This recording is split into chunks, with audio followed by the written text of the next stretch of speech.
بسم الله الرحمن الرحيم. الحمد لله والصلاة والسلام على رسول الله صلى الله تعالى عليه وسلم. برزانم لخزمت كتابي الأذكار إمام نووي كيك لكتاب زور نايابا كان وزانيان زور وصف يعني كردوا إمام لباسي كتاب الأذكار في صلوات مخصوصة باسي نيجي جمعي كرت كالأذكار المستحبة يوم الجمعة وليلتها أو ذكراني كمستحب وسنة لروج الشوي جمعة درسي بيشو باس مانكر أمر باسي باب الأذكار المشروعة في العيدين لدو جاجنكا چه ذكر يبكين أو ما بباسك أفرمي اعلم أنه يستحب إحياء ليلتي العيد عيدين بذكر الله تعالى بزان السنة وهاي كهردو الشوكي ججن بذكر خوا زندو كيتو نيجي تيابكي وغير شوكان عيدينش بطاعات هرهم واردة بلام أو فرماشتيك هاتو لو بينا وأفرمي من أحيا ليلتي العيد لم يمت قلبه يوم يموت القلوب فرماشتيك لو بينا وهاتوك أفرمي هاتك سيك دو شوي ججن زندوكاتو ضلي نامر الروجة دلكان أمرن دلكان كإيمان تيانا لاواز أبي يعني مردن أفرمي أجر أودو شوي زندو كردوا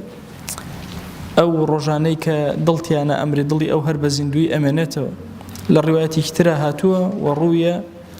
من قام الليلتين العيدين محتسبا لله لم يمت قلبه حين تموت القلوب أجر كسيك دو شوكي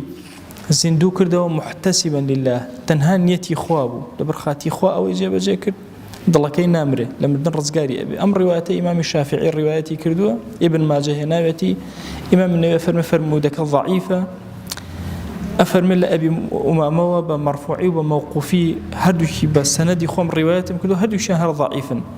بلان بيشتر باسم كردوة لأول كتابك وأفرمي لكن أحاديث الفضائل يتسامح فيها كما قدمناه في أول الكتاب لأول كتاب أذكاره باسي الشرطكاني كرد بتشون حديثي ضعيف كاري بأكره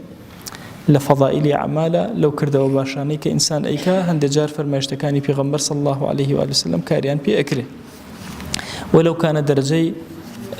بابلين السنة دكشيان لأستكي برزان نبي طبعا الشروط كانت زورة إيكك لو أنا حديثك ضعيف جدا نبي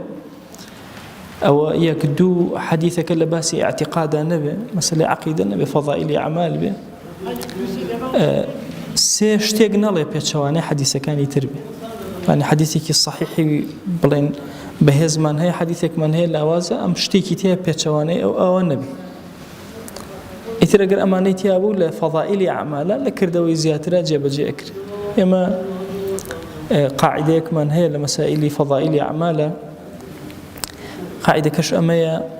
آية أو كردواني كثابت نبل لبيغمبر وصلى الله عليه وآله وسلم بلام رواياتي ضعيفين لسر كاريان بي أكريا كاريان بي ناكري أوي بهيج جورك ثابت نبو حديث ضعيف لسرنية قمانية لو يك إشي لسر ناكر بلام أوي كجورك لفرمايشتي ضعيف إشي لسر بيه بمرجع ضعيفة كلو مستوى بك عرض ممكن ضعيف جدا نبي ضعفك بسيط تيابه أو إشي لسر أكري إشي تي أكري وكو إمام السيوطي لتدريب الراوي أو إمام مسلم هنا يأتي لمنهاجك يا خويا همو أما اللي بيناوي شيء طبعا كتاب أذكار لسر فكر إمام النووي دام مزرعه فكر إمام النووي لفضائل أعمال حديث ضعيف قبوله وهي حديث ضعيف كان يعني خوش يفرمي ضعيفا الرواية كان بلام أفرمي لا بليكي وهاي أنك كاريان في أكري ببي أم فرماشتي إمام النووي أجر شو كان يججن إنسان زندوكاته وبطاعة عبادة أجريك زور قوري دسك فضيلتك زور قورا يتري ك طبعا إما شوي غافلان من هي وكو غزالي باسي كشوي ذاكرين من هي شوي غافلان أو إنسان لأولي شو حتى بياني ذكريكي نكرده وشوي غافلان أجر غيري أما هر كمك ذكري كرده بي لغافلان درج وإمام غزالي قصيكي أفرمي أجر شو خبرد بويو نتواني هالصي نتواني شو نوشكي نتواني نوشكي نهيج هيس على بزل حصانك تا يكجر الذكر اللي ذكر كانك أستغفر الله الحمد لله سبحان الله اشتيك بالله هذا بوي أو شو لذاكرين حساب كري لغافلين حساب نكري للرجل قيامتها كاتب باسي ذاكرين أكري هميان بليان هي بالأخواري شو بيتو بلاي كهردس كوتب بوي إمام أفرمي علماء اختلافيان هي شنك تو مثلا شوي ججن أتوي زندوكي تو شنك تيا عبدايتي كي بشوي زندو بوت حسابك لي بشوي غافلان حساب ناكري أفرمي أظهر أو هاي أمدزناك بزوريني شوكت زندو على بلام قيل شيء هل مذهب إمام الشافعي أفرمي يحصل بساعة يجزمن قصي إمام غزالي أو يجزمن ولو كم يجبه كل الشيء ججنا بأجابة ضلت هشيار بلغل خوي خوته ذكر أورادك كتهبه الله أكبر كان للشواني ججنا سنة دوها لهردو الشوي ججنا الله أكبر بكري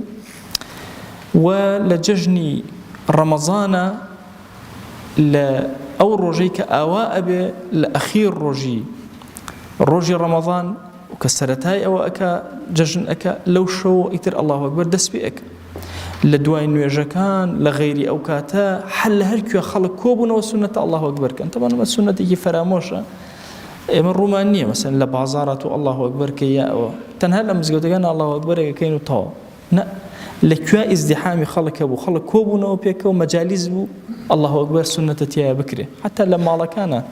كاتك كان كسي كوبنا وبيك سنة الله أكبر بكن أفرمي غيري أما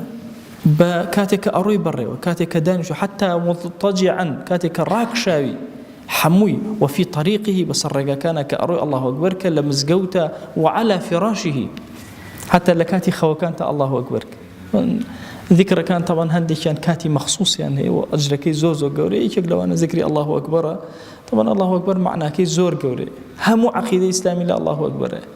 يعني تو الله جل جلاله أكبر من كل شيء في قلب للضل من الله مش تي قورة ترينا بويا مسألة الله أكبر فضلك قورة وأجرك زور قوري هي أي لا كاتي قربانا طبعا إمام النووي أمر رأيه هي أفرمي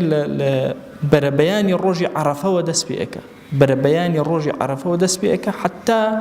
نيجي عصر لأخير رجع أيام التشريق لهمي أنا بيس أكا الله أكبر كيتو لدواء أنا والله أكبر كان كي وتل الرجع عرفه والله أكبر دس بيك نقل ججنا الرجع بيش أو لبربيان عرفه طبعا ويك كلا سنة مهجورة كان أجر دي قتان دابي الله أكبر كان إما دائما العصري عرفه ودس بيكين أو روايتها تو أو قيله لمذهبه بلام أصح وهاي لمذهبته للرجع عرفه ودس بيك إن جاء ثم يقطع لدواء عسري أخير رجع أيام التشريق إن جاء أوستي باش بلام كامي زور عملي بي أكري إيشي بي أكري أويك للرجي بربياني عرفه ودس بيبكي أماش خلافك زور الله مشهور لمذهبي خومانا بلا أويك أصح لبربياني الرجع عرفه ودس بيبكي دي همو أمانة أفرمي إمام باس كدو بالتفصيل لشرح مهذبة لمجموعة حديث كان بو هنا وأقوال علماء همو هنا بالتفصيل أو الله أكبر أنا كأيكي شون أيكي طبعا لفظ التكبيرك الله أكبر الله أكبر الله أكبر سيجر متواليات بدويك ويكرر هذا على حسب إرادته شنيك إرادها بو دوباري أكاتو دجار صجار بنجار شنك بس سيئك يعني سيدانا بيك حسابك الله أكبر الله أكبر الله أكبر أويك الله أكبر الله أكبر الله أكبر أودو الله أكبر أو شنك كردي بميلي خوي الله أكبر كان دوبارة كاتو إمام الشافعي فرمويتي أصحاب فرمويانا أجر زياتري كلما وتي الله أكبر كبيرا والحمد لله كثيرا وسبحان الله بكرة وأصيلا لا إله إلا الله ولا نعبد إلا إياه مخلصين له الدين ولو كره الكافرون لا إله إلا الله وحده صدق وعده ونصر عبده وهزم الأحزاب وحده لا إله إلا الله والله أكبر أفرمي أجر أوانيها مخا أو باشترة هندق لأصحاب تويانا قيناك أجر أوي خلتي خوان والفتيان بيو قرتو إساء بعمل مزجوت كان إمام الله أكبر أكن فرميان أوج بخوان قيناك الله أكبر الله أكبر الله أكبر لا إله إلا الله والله أكبر الله أكبر ولله الحمد تاك السنة كما بيلي إمام باسي كلو لخزمتانا عرزي كم أويش أويا لكوا زور الله أكبر أكري طبعا لأخير الرجاء إما الله أكبر للدواء عصري أخير روجي أيام التشريق إتر إما الله أكبر كان من دس في أكين أخير كاتكين من شوية لا بسرتي روجي عرفه ودس من بيكلو أخير روجي أيام التشريق زورترين الله أكبر لأخير روجي أكري سنتك أو هاي لدواء عصري أخير روجي إتر أو برو انتهاء الروا وختامه مسك زوريني الله أكبر كان لو كاتا أكري كوابو إما زندو كرنوي شوي ججنمان يكيك لسنة متروك كان دي فرماشتي ضعيفي لسرهات وجيب جيكي دو الله أكبر زور كردن لمجالس مانا للروشتن مانا لهاتن مانا لبازار كان مانا لمزقوت كان مانا لها مشويني كور وكوم الله كان مانا أما نسونا نيكي زور قورن كجيب جيان بكين داوما لذاتي باكي پروردگار أم فرمايشتانا وكلماتاني كلا خزمتي أنا أبين بكاتا ماي خير وبركة بومان بكاتا ماي رحمة بومان ضلوا درون ماني لم جيانا بي آرام كاتوا لآخرة وعاقبتي يا إلهي دعوات لي أكين برحمتي خود وبزي خود بكرمي خود كرمي خود بسرمانا ببارنا بم ذكروا بم كلماتاني كإيضين خوايا قورمان روشنك قورمان پر أنس ألفتك دعوات لي أكين لقيامة سلمان برزك لبهشتا بخزمتي بغمرمان صلى الله عليه وسلم بقينا آمين آمين والحمد لله رب العالمين وصلى الله على سيدنا محمد وعلى آله وصحبه وسلم تسليما كثيرا أبدا إلى يوم الدين خواهي قول لقناه من الشيء أجبوري خواهي من قبولك